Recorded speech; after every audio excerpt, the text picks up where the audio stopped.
Di kalangan masyarakat banyak muncul pertanyaan, apakah Indonesia akan mampu mencapai cita-cita mulia, yaitu Indonesia emas? Apa yang jadi persoalan di sini? Soal krisis moral. Banyak orang pandai di Indonesia, banyak orang pintar, banyak orang cerdik. Tetapi banyak juga yang memanfaatkan kepandaiannya, kecerdikannya, peluang-peluang dia untuk bisa sukses ke arah yang salah, yaitu memanfaatkan jabatan, memanfaatkan kedudukan, memanfaatkan kepandaiannya untuk mencuri hak orang lain. Menjadi menarik karena dari satu kementerian, yaitu Kementerian Pertanian, muncul seorang menteri yang membuat banyak orang kaget juga, yaitu ketegasannya untuk mengakui ada masalah di kementeriannya dan kemudian melakukan tindakan tegas untuk perang terhadap korupsi. Siapa narasumber kita? Sudah ada di hadapan saya, Andi Amran Sulaiman, Menteri Pertanian. Terima kasih Pak Amran. Sama-sama Pak. Judul episode kali ini adalah Tikus Diracun Amran. Tiran. Nah, saya masuk dulu urusan tikus dan racun.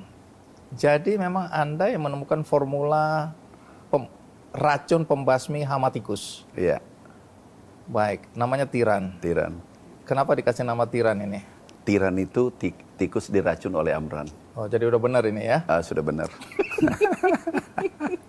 Oke, jadi apa yang terjadi hari itu sampai Anda memikirkan urusan tikus ini? Kami ingat tahun 89,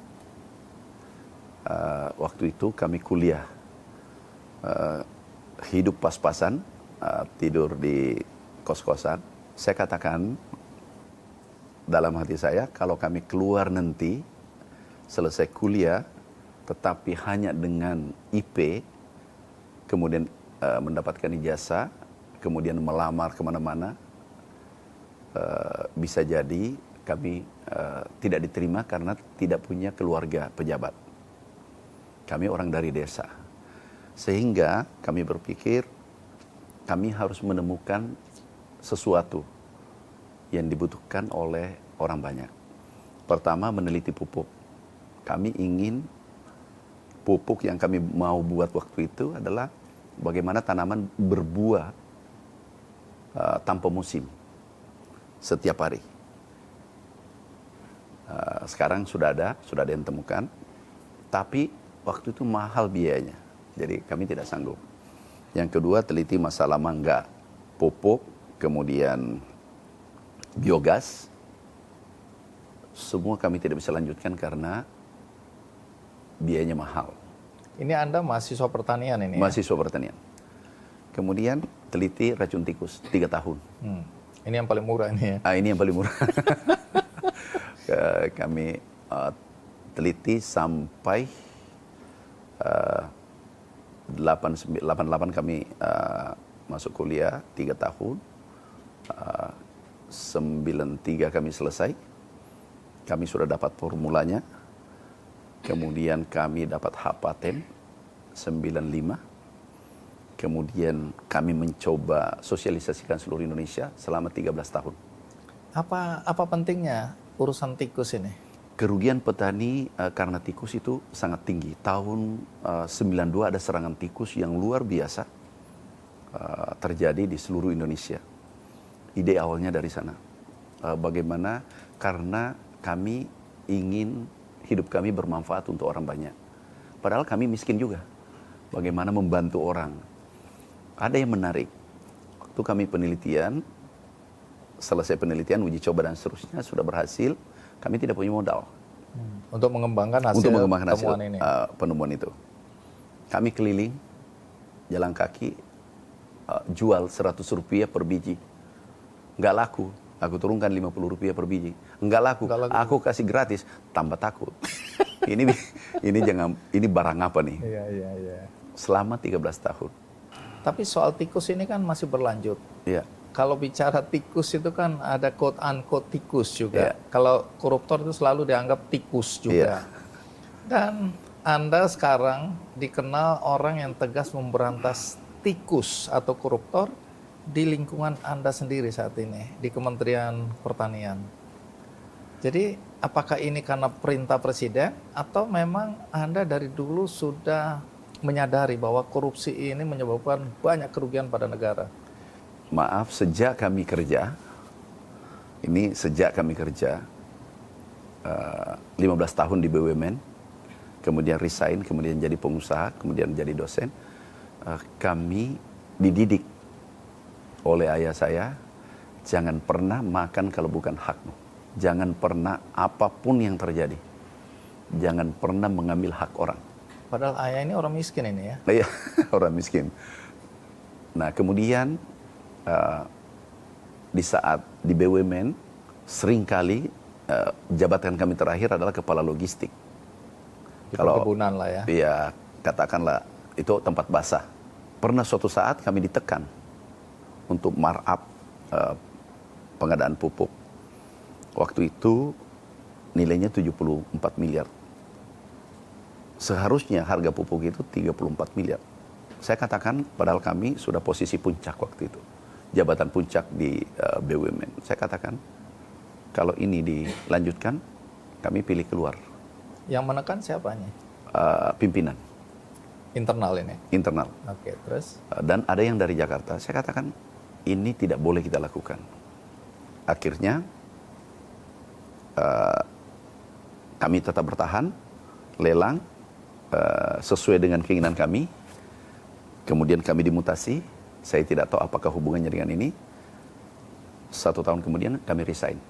Kami katakan ini tidak sejalan dengan petua-petua ayah saya. Bahwa jangan makan haknya orang lain. Kami resign. Jadi tetapi kalau yang sekarang kami luar biasa Bapak Presiden. Beliau tegaskan berantas korupsi, tidak boleh kompromi pada mafia. Ini luar biasa pesan beliau. Saya sudah beritahu semua teman-teman kalau Anda melakukan yang tidak terpuji, korupsi, kolusi, pasti kami tindak. Yang tindak bukan saya, sistem. Jadi meritokrasi. Anda bersalah harus dihukum. Di sini baru saja ada 11 orang kami nonaktifkan. Ini eselon berapa aja ya? Eselon 2, 3, dan stafnya. Temuannya apa? Temuannya yang pertama, kami kan ada sebar nomor HP kepada masyarakat umum, kepada nomor media. HP Anda Nomor disebar HP untuk saya publik? Untuk publik. Jadi langsung ke saya. Jadi orang yang melapor kami itu terjaga kerahasiaannya. Kemudian kami terima sekarang lebih 100. Kalau kami terima, yang melapor kemarin itu adalah seorang guru besar dan seorang calon bupati, sepertinya terpilih. Melapor bahwa ada permainan di dalam. Jadi kami langsung cek. Kami panggil bersangkutan. Kayaknya ada bakat saya jadi penyidik. Cuma 5 menit ngaku. Tapi ini soal history ya, track record Anda juga mungkin yang membuat dia atau siapapun yang melakukan penyimpangan gentar juga. Kan banyak menteri yang menutupi borok di dalam kementeriannya. Karena kalau dianggap banyak korupsi di situ, berarti dia juga gagal. Kenapa Anda melakukan hal yang sebaliknya? Anda nggak malu bahwa di kementerian Anda ada korupsi? Justru kita malu di depan Tuhan kalau kita melakukan pembiaran. Kalau melakukan pembiaran sama dengan beternak kejahatan. Kapan negeri ini bisa maju? Nggak mungkin maju. Ini bisa negara kita menjadi poco-poco. Tahu poco-poco 2 kali maju, 2 kali mundur. Nggak kemana-mana. Nggak kemana-mana. Kalau kita membiarkan, kita harus memulai. Kita harus berani melakukan. Kita sayang generasi kita. Kita jangan ego hidup. Kita palingan 5 tahun, selesai. Tapi ada generasi kita menunggu. Ingin melanjutkan perjuangan ini. Dan kita nanti disesali generasi kita kalau kita tidak lakukan. Pak Amran, tadi di pembukaan saya bilang di negeri ini ada krisis moral. Ya. Iya. Orang sudah nggak percaya lagi. bahwa ada kebaikan di antara terutama pejabat-pejabat pemerintahan. Anda ini kan jadi aneh sendiri nih. Anda nggak merasa Anda kesepian, Anda berjuang sendiri, padahal ekosistemnya sudah korup. Justru nggak tahu ya, justru kami nikmati. Justru kami tertekan. Kalau kami melihat kesoliman, kami melihat korupsi, kami melihat bermain-main, kami tidak tindaki kalau dibawa kewenangan kami. Karena itu nanti dipertanggungjawabkan. Ini bukan pengadilan terakhir di dunia. Ada pengadilan berikutnya. Dan pasti, itu mutlak, semua agama. Ada pengadilan yang menunggu nanti. Dan itu lebih pedih. Jadi apa yang kami bisa lakukan untuk republik ini, apa yang kami bisa lakukan untuk rakyat, apa yang kami bisa lakukan untuk petani Indonesia, kami lakukan sekuat tenaga. Kalaupun resikonya aku tahu itu berat. Pak, kami dapat uang. Uang dari mana? Kami pungut di pasar, kami bersihkan, ikut bersihkan pasar. Bukannya diapresiasi, langsung ngambil kayu. Yang mana tangan Anda yang pungut tadi? Tangan kanan. Ayo, angkat tangan kanan, dipukul. Kenapa begitu? Beliau mengatakan itu bukan hakmu.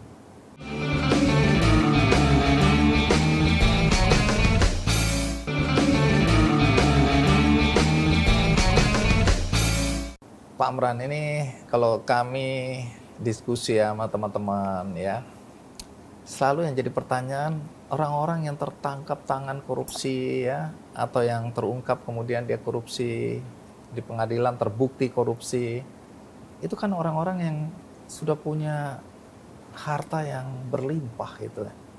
Artinya posisinya bagus, jabatannya bagus, duitnya banyak, tapi dia tetap mencuri hak orang lain. Nah, kalau kita bicara menteri-menteri kan ada juga atau bahkan relatif banyak menurut saya yang tertangkap korupsi dan masuk penjara. Kenapa menteri masih korupsi? Kami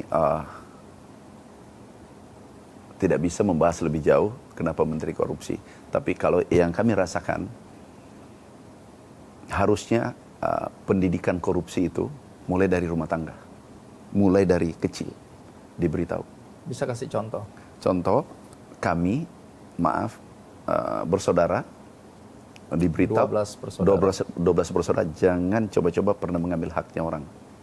Dan ada yang kami ingat sampai hari ini yang mengantarkan kami sampai ke tempat ini. Suatu ketika kami di SD, kami ini kan hidup susah. Ayah cuma babinsah, juga bertani. Gaji 116.000 rupiah. Lagi membersihkan pasar. Pasar dibersihkan kalau sudah selesai pasar 1 kali 5 hari. Pasar, kami datang bersihkan. Biasanya dapat uang. Kami dapat uang 5 rupiah. Yang gambar burung. Uang ada yang jatuh gitu? Yang jatuh di pasar. Mungkin uang tercecer apa segala macam. Jadi harusnya tanda kutip sudah nggak ada pemiliknya? Nggak ada pemiliknya. Okay. Kami bawa pulang. Apa yang terjadi? Kami lapor ke bapak saya, ayah saya, Pak, kami dapat uang. Uang dari mana? Kami pungut di pasar, kami bersihkan, ikut bersihkan pasar. Bukannya diapresiasi, bukannya bapak senang. Langsung dia tidak mengucapkan sepatah kata, langsung ngambil kayu. Ambil kayu, yang mana tangan Anda yang pungut tadi? Tangan kanan. Ayo, angkat tangan kanan, dipukul. Kenapa begitu? Beliau mengatakan itu bukan hakmu, bukan tapi kan hasil keringatmu. Tapi keringatmu. ada yang punya itu uang. Itu tidak kompromi. Kami hitam putih nih ya. Hitam putih. Ayah ya. Kami diantar ke pasar di mana kamu ambil itu uang, dapat. Letakkan kembali baru pulang. Itu yang terngiang sampai hari ini, bahwa warisan, karena tidak ada warisan harta, warisan itulah yang kami dapat yang mengantar ke sini. Itulah nilai-nilai yang diwariskan oleh orang tua. Oleh orang tua. Itu yang kami ingat sampai hari ini. Bahwa jangan coba-coba mengambil haknya orang. Banyak juga yang bertanya-tanya, menteri itu gajinya atau penghasilannya berapa ya? 19 juta. Tapi tunjangan-tunjangan lain-lain? Ada tukin. Kalau tidak salah, 80-an kalau tidak salah. Kalau tidak salah berarti Anda nggak hitung benar apa yang Anda terima ya? Alhamdulillah, aku serahkan ke ada teman-teman di sini yatim, orang pertaniannya meninggal, sudah meninggal bapaknya, ibunya. Tunggu, artinya gaji Anda nggak ambil? Kami ambil, baru serahkan ke yatim. Saya dengar Anda juga pernah dibujuk sampai 1 triliun lebih itu ya? Suap-suap atau hasil keuntungan atau hasil apapun lah itu? Pernah hasil keuntungan, saya jangan, gak boleh. Selama berhubungan dengan tempat ini, insya Allah, dan bukan hasil keringat, enggak. Insya Allah kami, jangankan itu, perusahaan yang racun tikus tadi, aku tutup. Hah? Perusahaan racun tikus aku tutup. Padahal Anda jadi orang kaya gara-gara racun tikus itu kan? Bukan kaya, hidup cukup. Anda ini menghindar untuk dibilang kaya, oke lah. Nah, berapa kekayaan Anda sebenarnya sampai Anda kok nggak enak hati menyebut Anda orang kaya? Cukuplah untuk hidup, keluarga, anak, sudah cukup. Tapi Anda naik jet saya dengar ya, jet pribadi. Iya, untuk memperlancar ke aktivitas kita. Lalu bahan bakarnya negara yang tanggung? Enggak boleh. Siapa yang tanggung? Kami yang tanggung semua biaya operasional. Enggak boleh. Itu artinya miliaran loh Pak Amran. Saya ini belum ada apa-apanya, Pak Andino ya. Dibanding dengan pahlawan kita. Pahlawan kita nyawanya diserahkan untuk merah putih. Aku ini sangat kecil dibanding mereka-mereka. Jadi Anda nggak reimburse itu bahan bakar Anda pakai dan Anda bayar sendiri?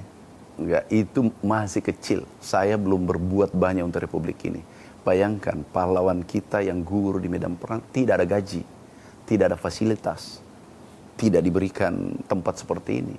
Dia perang di hutan, nyawanya dia sumbangkan negara. Anak istrinya menangis karena kehilangan ayah untuk merah putih. Dan tidak ada pikiran bahwa pamrih apa yang harus aku dapat. Masa kami yang pelanjut, apalagi ayah kami prajurit. Pangkat terakhir apa itu? Sersa Mayor.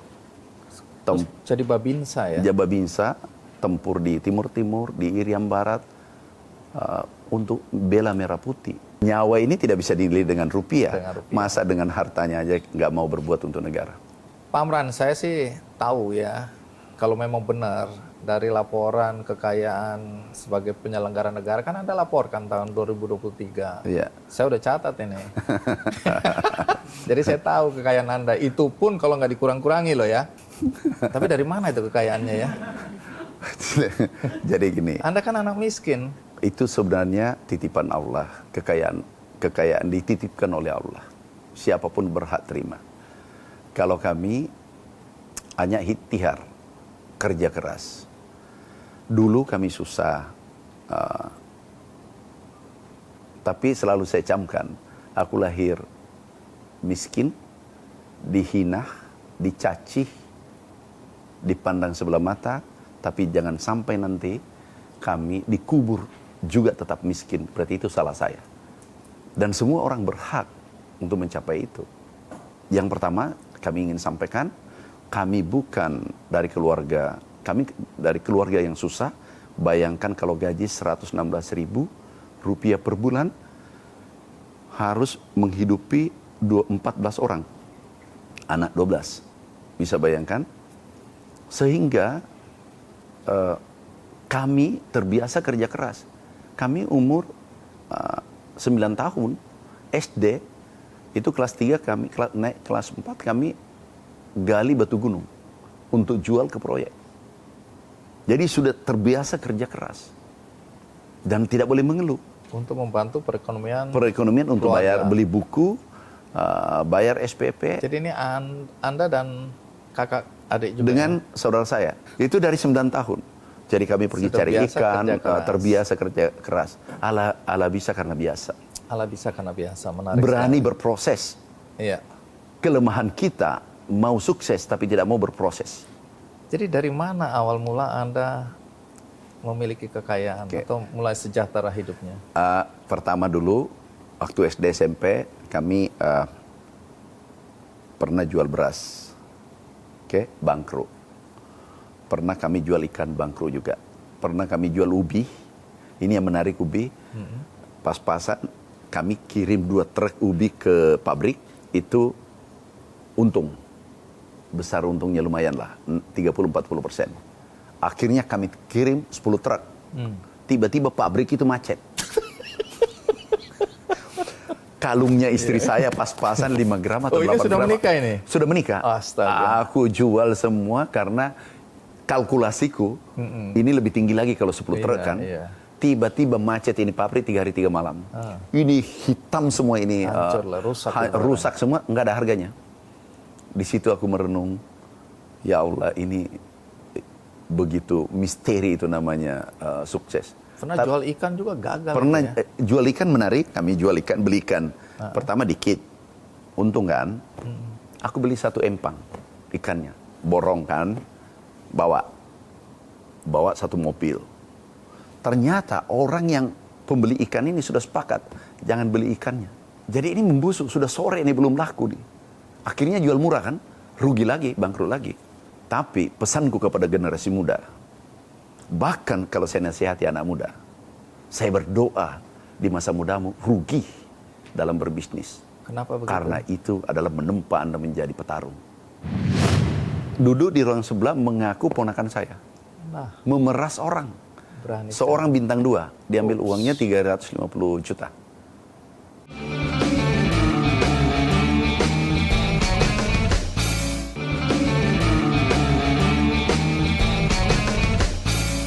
Terima kasih Anda masih bersama saya di acara Kick Andy dan tamunya masih Andi Amran Sulaiman, Menteri Pertanian Republik Indonesia. Banyak orang idealis yang bisa bertahan, ya, secara prinsip dia pegang kuat, tapi justru jebol ketika godaan itu datang lewat istri, anak, atau keluarga, atau teman. Nah, Anda sendiri bagaimana membentengi agar keluarga, istri, orang-orang terdekat Anda tidak menjadi pintu untuk masuknya kemungkinan gratifikasi atau korupsi?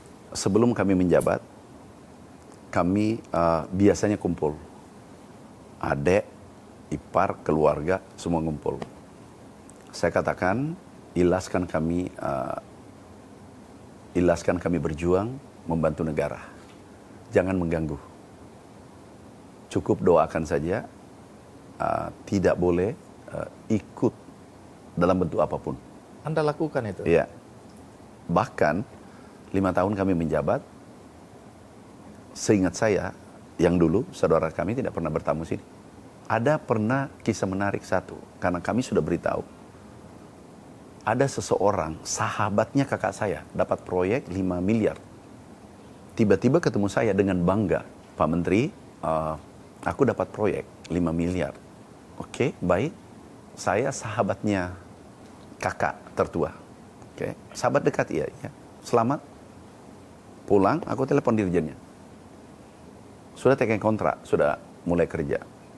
Pak Dirjen, tolong batalkan proyek 5 miliar. Itu proyek waktu itu di Sulawesi Tenggara. Batalkan.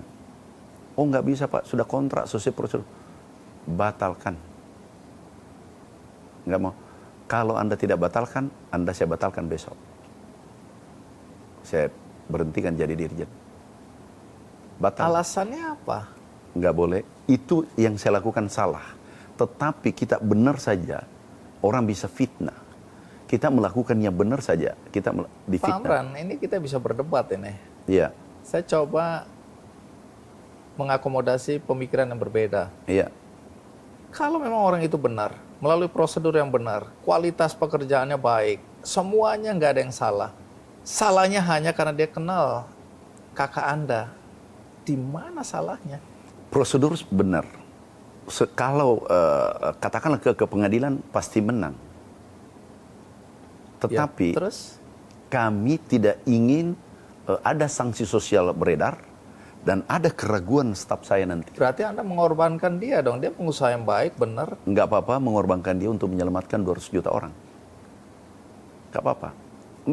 Itulah resiko untuk yang seperti membentengi. Ini salah satu cara membentengi. Ini juga baru-baru terjadi. Baru nih. Baru terjadi 3 minggu lalu. Apa yang terjadi? Foto saya diperlihatkan bahwa saya keluarganya Pak Menteri. Aku tidak kenal. Kami lihat, kami sidak, dapat foto saya sama-sama. Aku tidak kenal siapa ini orang. Aku minta, dia sudah kerja. Sudah selesai. Jangan bayar, batalkan. Suruh ke pengadilan. Karena cara dia yang salah. Cara dia yang salah, dia sampaikan ke staf bahwa Pak Menteri setuju.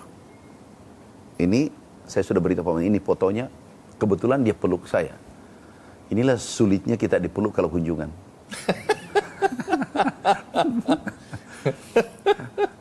Kita tidak terima masalah. Diterima kita tidak tahu mana malaikat, mana setan. Duduk di ruang sebelah mengaku ponakan saya. Nah, Memeras orang.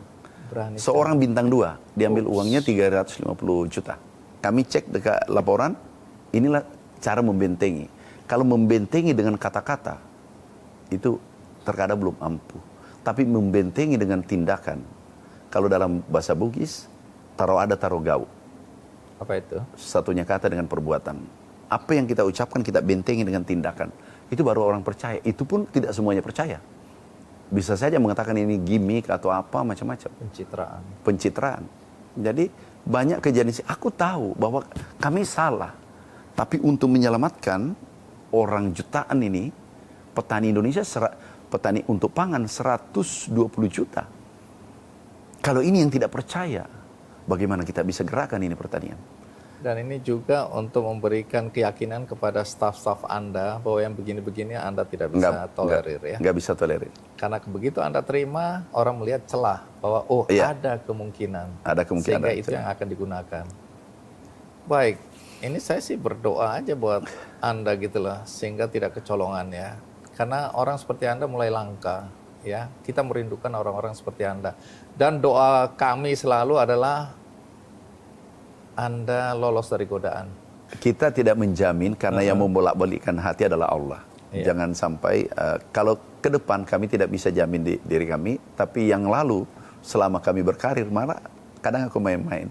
Kalau you temukan, pernah ada orang memberikan saya bukan hak 15 tahun BUMN, ya berarti 21 tahun. Memberi saja 1.000 rupiah, kan masih ada uang 1.000 ya, uang 2.000 ya, 2.000 rupiah. Aku tukar uang itu dengan mobil mewah, aku kasih. Tapi kalau yang ke depan, kita tidak boleh.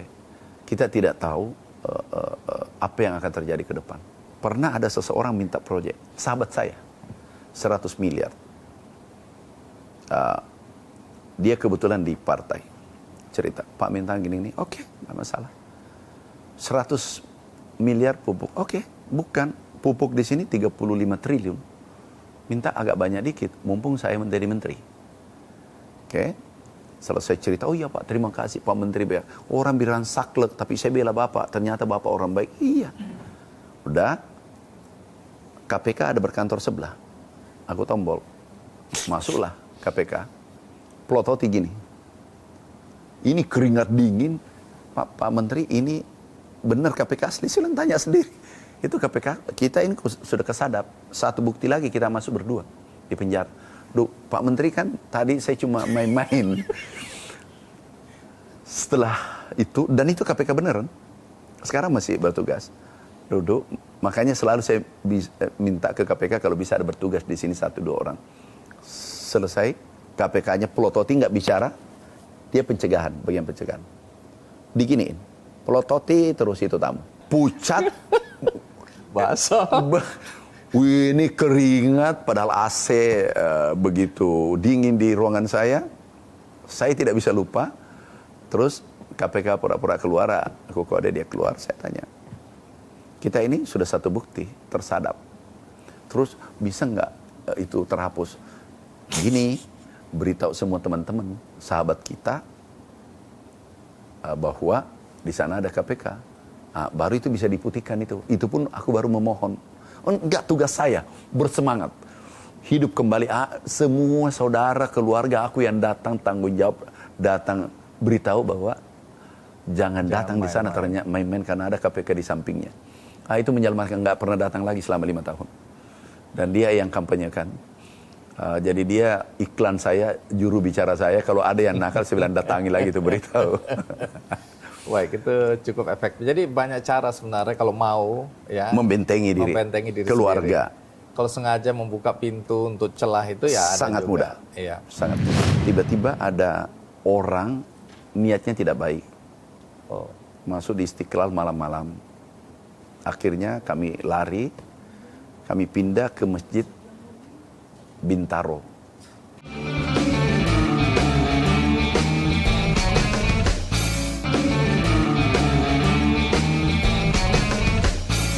Nah, ini kembali saya masih iri soal kekayaan ini ya.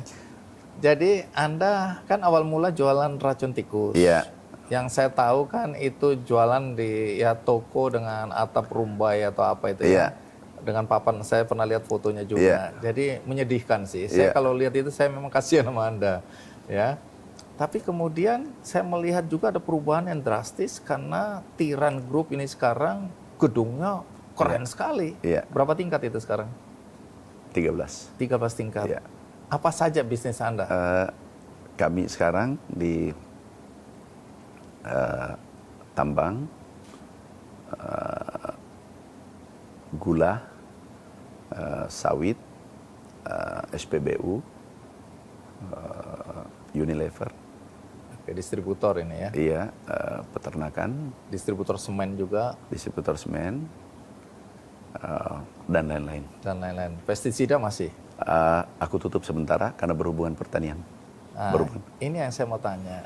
Anda pengusaha, tapi Anda pengusaha di bidang pertanian juga, tapi Anda menteri. Bagaimana menjaga konflik of interest atau konflik kepentingan di sini? Yang bisa berhubungan itu adalah pestisida kemarin, sejak 2014. Begitu kami dilantik, begitu kami tutup. Tutup itu artinya apa? Tutup permanen sampai sekarang. Anda merugikan karyawan Anda dong? Aku pindahkan, carikan pekerjaan lain. Karena berbuat baik saja belum tentu semua orang percaya. Apalagi ada celah. Katakanlah tidak dijual di sini, dijual petani. Bisa dihubungkan bahwa ini racunnya laku karena menterinya yang promosi. Sebenarnya tidak ada hubungan. Karena tidak mungkin bisa masuk di sini, tidak mungkin masuk di dinas. Tetapi janganlah menciptakan situasi orang berdosa pada kita, memfitnah kita. Karena berpikiran buruk pada Karena kita. berpikiran buruk pada kita. Di mana kita tidak melakukan perbuatan yang dia tuduhkan atau dia pikirkan ya. Jadi ini salah satu lagi cara Anda membentengi diri Anda ya dari kemungkinan itu. Walaupun ini pengorbanan juga, jadi Anda udah berkorban bahan bakar jet itu yang harusnya dipakai untuk kepentingan pekerjaan Anda sebagai menteri, udah rugi nih. Terus menutup racun tikus yang membuat Anda sekarang berada di posisi seperti ini dan kaya. Racun babi juga ya. Yang pertama saya jawab bahwa ini sebenarnya ini keberuntungan bukan rugi. Kan Bapak mengatakan ini rugi, karena pakai Anda solar, harus menutup bisnis, nggak ada pemasukan, segala macam. terus kemudian bahan bakar. Justru itulah keberuntungan yang tertinggi.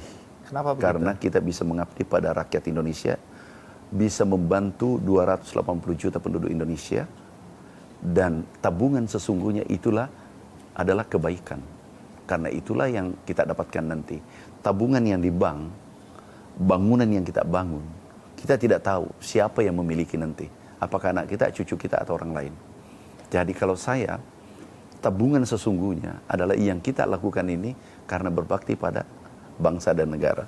Kemudian racun tikus, kami masih ingat, di saat kami rintis racun tikus, kami minta izin. Kami pulang kampung, terus meminta restu. Ibu, aku mau merantau. Mau mencari volume racun tikus ini ke Jakarta. Dengan berat hati kami direstui, kami diberikan uang waktu itu 500.000. Kemudian kami naik kapal laut sampai di Jakarta. Tidak ada keluarga, ada keluarga tapi kami tidak tahu di mana. Kami ada teman satu, alumni Unhas, kami telepon, dia temani saya. Namanya Pak Lubis. Saya katakan, teman, aku di Jakarta ini naik kapal laut. Oke, nanti kita ketemu. Ternyata hidupnya dia juga susah. Terus kami punya uang hanya pas-pasan saat itu kami sampai Jakarta mungkin tinggal 300.000. Nah kalau kita nginap di hotel tidak mungkin. Kita tempat nginap kita cari. Nah kalau kita nginap, uang kita tidak cukup. Kalau mau 1-2 minggu di Jakarta, apalagi 1 bulan. Dan belum tahu sampai berapa lama ya? Belum tahu. Nah akhirnya kami putuskan nginap di Masjid Istiqlal. Jadi kami nginap di situ. Setelah kami 2 malam nginap, 2 malam apa 3 malam nginap, tiba-tiba ada orang niatnya tidak baik. Masuk di Istiqlal malam-malam. Akhirnya kami lari, kami pindah ke Masjid Bintaro. Tempatnya Bintaro tapi kami lupa masjidnya. Kami tidur di situ. Subuh dikasih bangun orang ditanya, kita sholat sama-sama, tanya mau kemana? Aku mau nginap di sini. Aku nginap di masjid ini. Dan seterusnya. Pergi urus hak paten, biayanya mahal dan seterusnya. Kami mendaftar, kami pulang. Waktu itu cari kerjaan lagi. Kemudian saya izin lagi, aku minta jadi PPL. Apa itu? Penyuluh pertanian. Terendah di sektor pertanian. Petugas penyuluh pertanian, PPL. Ya. Jadi PPL dan seterusnya sambil mengurus ini racun tikus. 2 bulan kemudian Hapatin datang. Dikirimi, ada seminar. Kebetulan Dirjen untuk Hapatin datang. Kami tunggu depan pintu salaman. Pak, kami urus Hapatin tapi kami tidak punya uang untuk biaya bolak-balik Jakarta. Kami tidak punya dana untuk membiayai dan seterusnya. Kami orang miskin, orang tidak punya. Ini pun kami datang ke sini, ada jaraknya 100 kilo acara dari Bone ke Makassar, 200 kilo dari Bone ke Makassar. Ini kami datang untuk ketemu Bapak saja. Tapi kalau Bapak tidak bisa mengeluarkan hak paten ini, aku serahkan ke Bapak.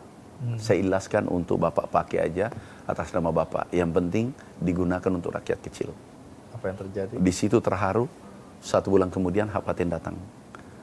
Disitulah awal kami merintis racun tikus gunakan secara gratis dan seterusnya. Sampai 13 tahun.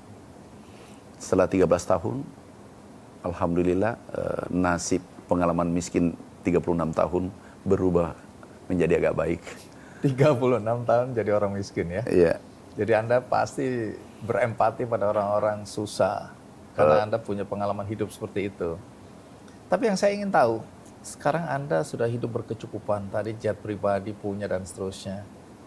Tapi kan Anda masih berpikir bagaimana membantu orang miskin. Nah, bagaimana menyeimbangkan antara kehidupan Anda yang sekarang relatif dengan uang yang Anda miliki, Anda bisa hidup senang, dengan misi hidup Anda untuk menolong orang-orang miskin. Ada pertentangan batin atau tidak? Enggak. Kenapa begitu? Kan Anda sekarang mungkin kalau mau makan steak, makan atau minuman yang harganya mahal. Iya. Sementara banyak orang masih miskin.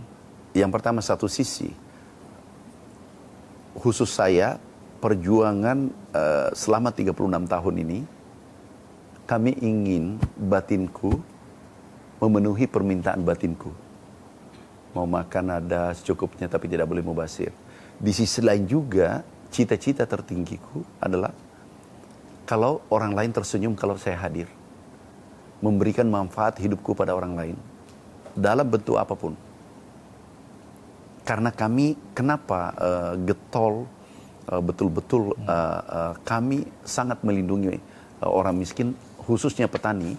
Karena kami pernah merasakan 36 tahun di posisi mereka. Jadi denyut nadi petani Indonesia, aku tahu.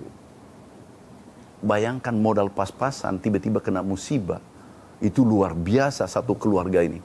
Bisa putus sekolah, bisa makan tidak cukup, bisa anak-anaknya stunting. Nah, jadi tapi jujur, kami justru bahagia, mungkin karena terbiasa ya, kalau aku makan di tengah-tengah mereka. Banyak yang tetap menganggap Anda orang baik, tegas, ya. Anda sudah berkecukupan dan tidak serakah dalam hidup dengan nilai-nilai yang Anda sampaikan tadi ya. Tapi banyak juga yang ragu bahwa Anda akan mampu mengatasi mafia impor.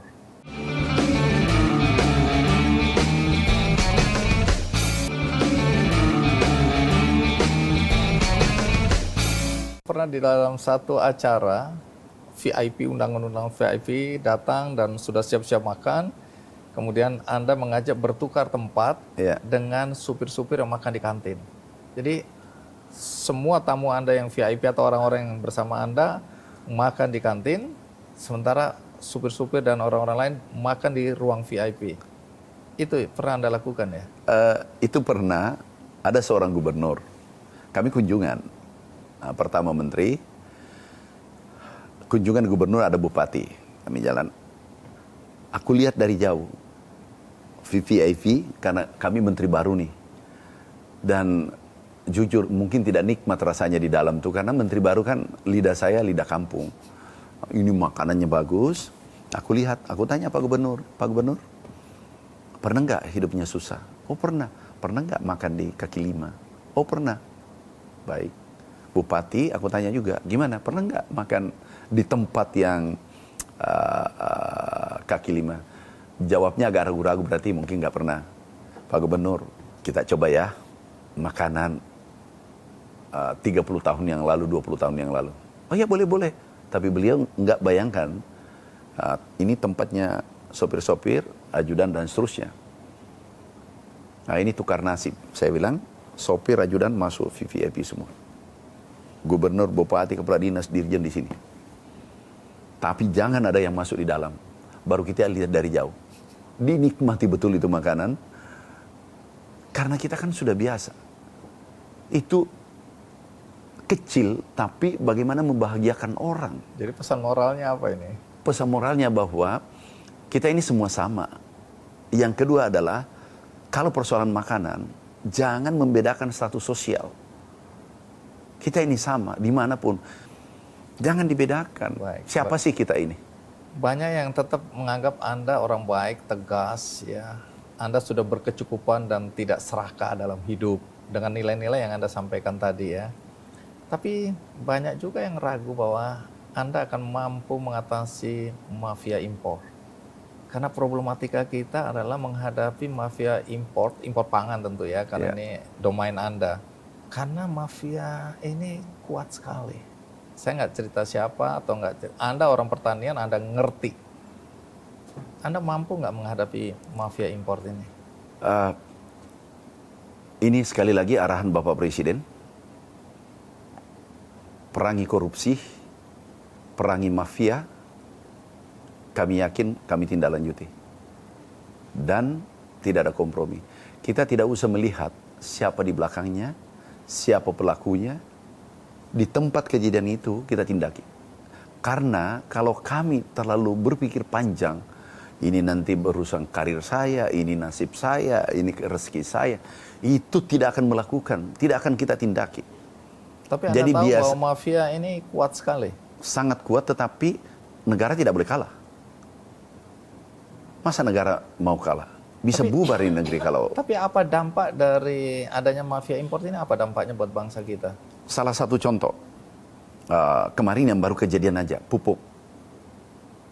Ini mafia pupuk. 4 perusahaan itu pupuk palsu. Akibatnya? Ini luar biasa, maaf. Tidak punya adab sama sekali. Akibatnya, petani menggunakan ini. Kita hitung petaninya 100.000. 4 perusahaan yang berulah, tapi 100.000 yang menderita. Kali 400.000 orang menderita. Petani kita. Dan modal pas-pasan. Dan bukan kerugian karena pupuk saja, beli pupuk, pemberian pupuk. Itu bukan, itu tidak seberapa. Tetapi dia sudah mengolah tanah, sudah pembibitan, sudah bekerja 4 bulan, tapi hasilnya 0. Jadi bukan nilai pupuknya, dampak memberikan pupuk palsu. Jahat kerugian sekali. Petani, jahat benar. Itu 3,2 triliun. Ini tidak manusiawi. Orang miskin ini ya. Ya, orang miskin yang dizolimi. Kami langsung kemarin blacklist, kirim segera penegak hukum. Harus dihukum seberat-beratnya. Kemudian yang kedua, ada 23 perusahaan, 30% di bawah standar pupuknya. Artinya merugikan juga petani kan. Produksinya turun 30% kalau kita hitungan sederhana. Ini kan betul-betul tidak punya rasa, tidak punya, maaf, tidak beradab. Tidak punya perasaan sama sekali. Sudah tidak berbuat untuk negara, dia rusak lagi sektor pangan yang vital. Pangan bermasalah, negara bermasalah. Kemudian yang katakanlah dulu pernah terjadi. Ini menarik. Kami lagi produksi. Ini kalau pangan yang impor ya. Kami lagi produksi jagung waktu itu. Lagi peak season. Puncak. Panen puncak. Tiba-tiba impor masuk. Itu nilainya 6 triliun. Kami langsung cek di Surabaya waktu itu. Kami ketemu Dirjen. Pak Dirjen, kenapa ada impor? Pak, biasanya begitu. Tahu nggak? Kamu membunuh rakyat Indonesia. Petani jagung kita, katakanlah 10 juta atau 20 juta petani, ini langsung bangkrut seketika. Karena harga 3.000 kita tetapkan 3.000, turun menjadi 1.000. Bisa bayangkan kita kalkulasi kemarin, kerugian petani kita itu bisa 40 triliun. 40 triliun kerugian orang sulit, orang susah. Akhirnya aku panggil Dirjen. Dirjen, Pak ini sesuai prosedur. Enggak, lebih tinggi itu kemanusiaan. Lebih tinggi itu kesejahteraan. Ini siapa yang buat aturan? Aku tanda tangan sini, tak ganti. Hari Minggu aku ganti. Terus stop semua yang bawa jagung berapa kapal. Stop, nggak boleh bongkar. Berikutnya tidak boleh bongkar, balik. Karena ini sama dengan membunuh rakyat Indonesia, petani Indonesia. Secara tidak langsung. Oke, kami telusuri. Ini dari mana? Ini kayaknya ada bakat saya jadi penyidik. Kami telusuri, ini siapa? Kami ketemu orangnya. Dan ini satu rahasia juga, jangan bawa ajudan kalau menjalankan misi khusus. Itu yang bocorkan, sopir jangan. Sopir, ajudan, sahabat jangan, jalan sendiri. Kami jalan sendiri naik taksi. Naik taksi, ajudan ikut, ini bahaya, enggak. Menteri, enggak. Menteri dengan aku rakyat biasa hari Minggu, aku jalan. Cek, ketemu yang impor. Aku tanya, you impor ya? Iya. Pak Menteri, Pak, iya Pak. Dengan siapa sendiri? Terus, kenapa impor? Padahal ini musim panen nih. Oh Pak, ini karena izinnya sudah selesai, Bapak tidak bisa. Terus, pastikan bagi-bagi. Apa Pak Menteri mau? Iyalah, masa enggak? Masa enggak mau? Aku ini kan tim sukses, mau juga dong. Bapak kan tegas kalau di media, iya itu di publik. Kalau kita berdua tidak ada yang tahu. Ya, bagianku ada nggak? Oh ada Pak. Ya yuk.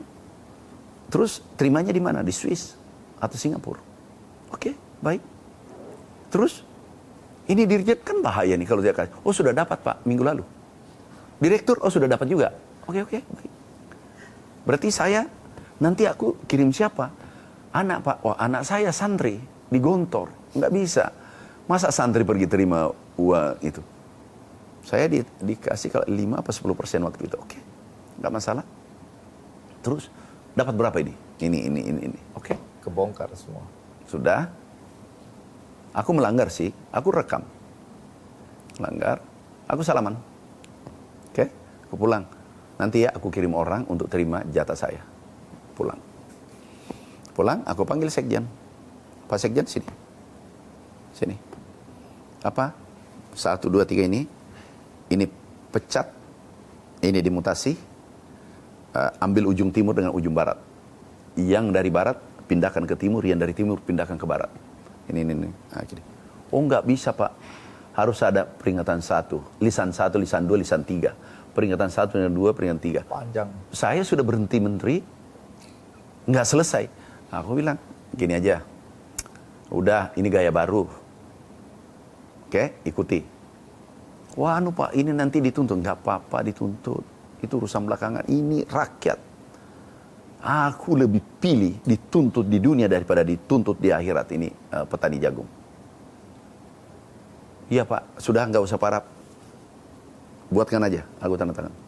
Pemberhentiannya, mutasinya. Sudah tanda tangan. Oke, Pak Sekjen ambil. Terus, saya tidak parap, nggak apa-apa Pak. Kamu menyusul. Kamu nanti, you menyusul. Saya berhentikan. Oh kalau begitu aku parap aja Pak. Nah parap. Udah parap, pulang. Keberatan. Yang mutasi ini yang sering demo di sini, pejabat, komandannya. Datang, masuk, singkat cerita, kenapa? Pak, aku kok tiba-tiba diberhentikan, aku berhentikan dia. Berhentikan. Ini tidak benar, ini arogan ini. Oh iya, terus mau diangkat kembali? Iya, aku angkat lagi. Tanda tangan. Nih ya, ini perpisahan kita, jangan menyesal kalau kamu saya kirim ke neraka. Ya, makasih ya. Kasih. Maksudnya, dengar, kamu sudah ambil uang 25 juta. Minggu depan kamu mau terima 1 miliar. Ya. Termasuk bosmu dan kamu gengmu semua. Maksudnya Pak, dengar suaranya orang yang beri kamu uang. Pak, dia robek. Pak, ini sudahlah Pak, ikhlas saya dipecat, yang penting saya tidak dipenjara. Anak istriku gimana? Oke, makasih. Ikhlas ya. Beritahu semua yang saya berhentikan dan saya mutasi, kamu bicara, saya kirim ke dunia lain. Langsung pulang, nggak ada keberatan, langsung saya bilang tugasmu diberitahu. Pak, bos sudah tahu rahasia kita semua. Saya berhentikan 1 kantor. Dirjen, Sesdit, direktur habis. 2 kali saya berhentikan 1 kantor. Habis, tidak ada komandannya. Dan ada di media tuh. Nah, itu berat. Tetapi daripada mengorbankan jutaan orang. Sama susu kemarin. Susu, yang mandi susu. Nggak manusiawi. Kita harus lindungi mereka. Itu perintah presiden. Lindungi petani, jaga korupsi, efisien. Dan itu yang menjadi fokus dan prioritas Anda sekarang ini ya? Siap, itu yang kami tindak lanjut. Jangan pernah menyerah. Jangan pernah mengeluh. Mengeluh itu gagal. Dan pantang meminta kecuali pada Tuhanmu.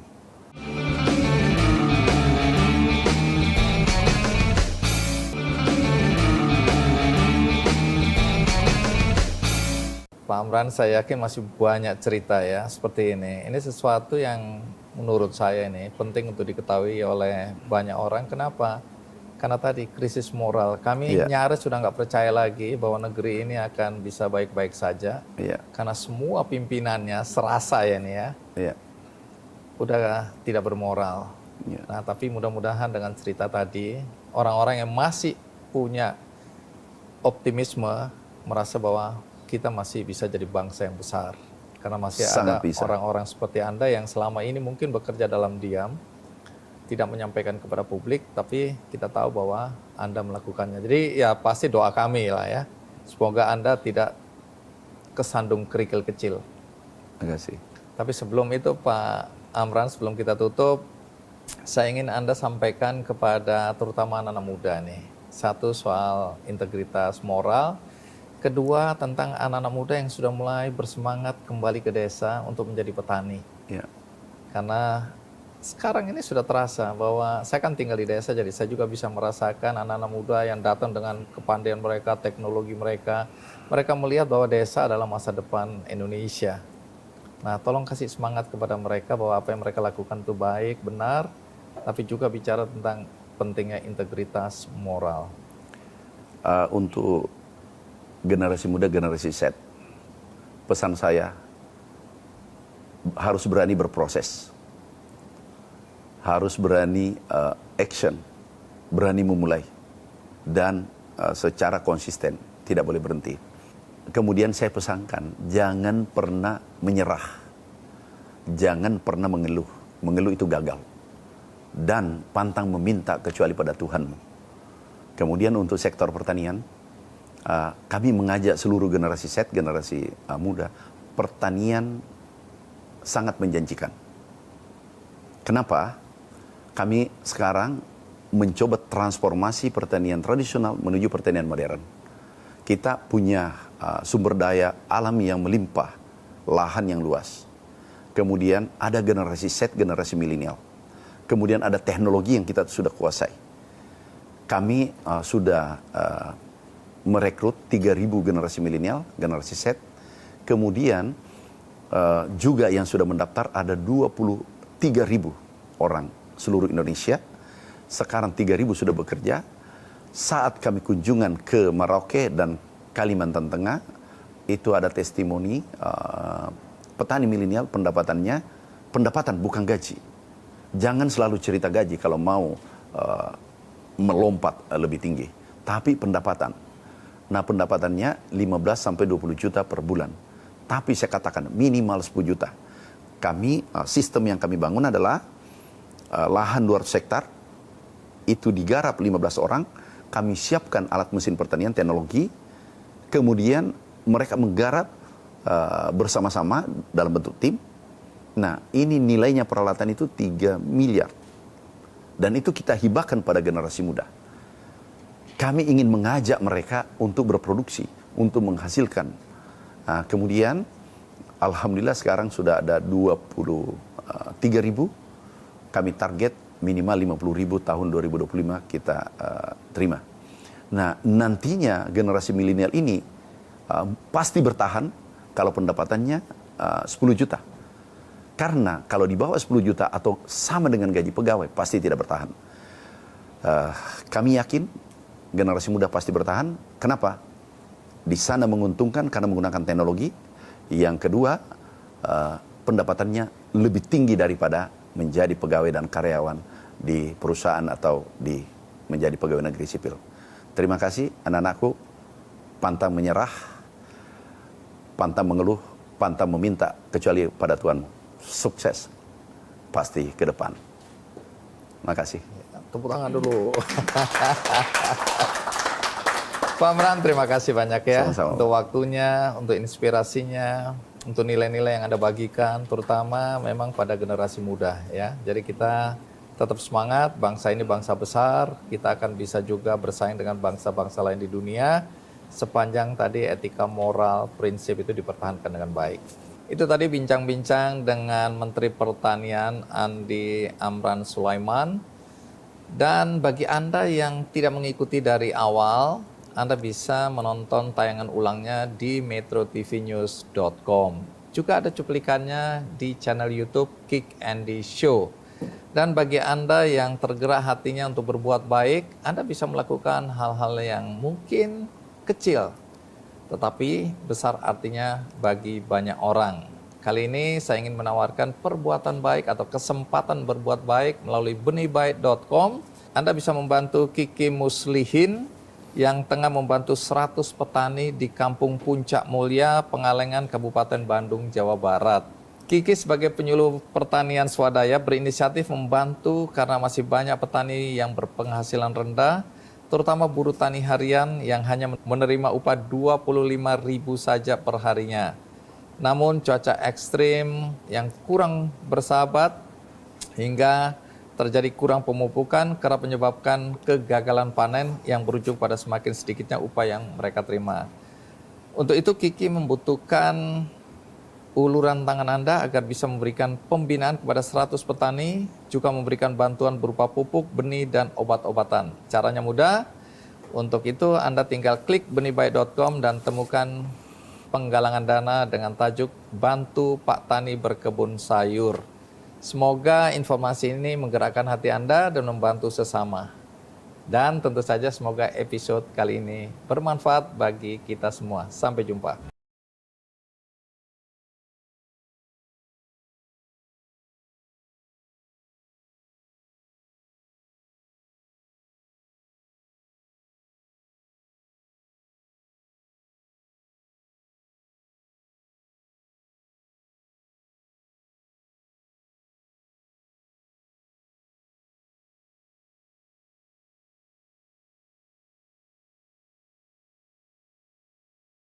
Jelajahi cara baru mendapatkan informasi. Download Metro TV Extend sekarang.